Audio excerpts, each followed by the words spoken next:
बिस्मिल्लाहिर्रहमानिर्रहीम। जा भूए पेरे मुंह सा भूई मथे सजणे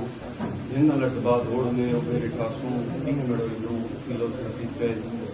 स्टेज ते वेठल सिंधियत भी संगत शाख सिंधियत भी संगत दिले दादू जा गुजरा पासे पे संगार का लबड़ो आई सिंधी बोली मामे और शाह की खरीदार सुनो आई साईं हरी रसूल साहब लाइफ का साथ रसूल सामने का सगड़ा मत सिंधियत भी संगत शाख दादू पंहिंजी रिवायत खे बरक़रार रखंदे पंहिंजे सीनियर साथी जे विछोड़े ते अॼु ई तालीसी मेड़ा कवक कयो आहे ऐं नयों चूंडी जा सेक्रेटरी नूर कुंबर साहब खे जसबी साईं अलीगढ़ सुमरो साहब हिकु बेबाकी साहब बि बहितरीन लेखक ऐं कॾहिं कॾहिं शाइरी बि ॿुधाईंदो घणी न पर थोरी घणी मां सम्झां थो हिकु ॿ चकर असां हुननि जी ज़ुबान सां हुननि जी शाइरी बि ॿुधीसीं ऐं उहो वर्सटाइल माण्हू हुयो हुन में तमामु घणियूं ख़ूबियूं हुयूं हिकु ई वक़्तु हिते दादूअ में शाख में सरगरम तोड़े जो हुनजी उमिरि तमामु वॾी पर पोइ बि असांजी कंहिं बि गॾजाणीअ में घुसाईंदो न हो सदैव प्रोग्राम में अचण वारो माण्हू ऐं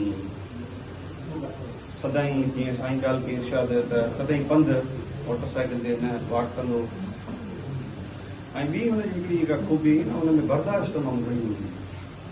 मिसाल दोस्त ॻाल्हि करे विया कॾहिं वारो मिलियो ॻाल्हाइण जो न मिलियो त बि ठीकु आहे का ॻाल्हि कान्हे का बर्दाश्त वारो माण्हू तमामु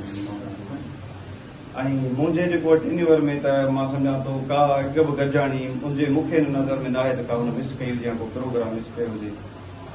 पछाड़की माना हीउ जेको साल सॼो असांजो जेको हुयो इन में ॼाण त हुनखे हिकिड़ो इल्हाम थियो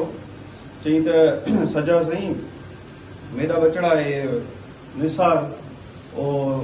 कालम लिखंदा है कहाणीकार बि यार हिकु मेंबर करो लिखिया हीअं असांजी जेको आइन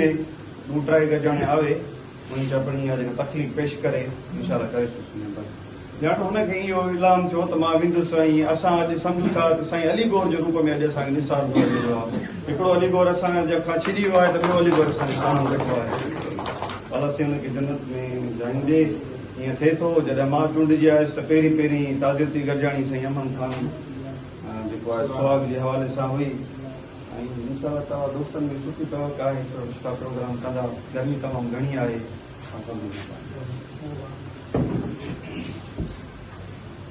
यूसुफ साहब तमामु घणी महिरबानी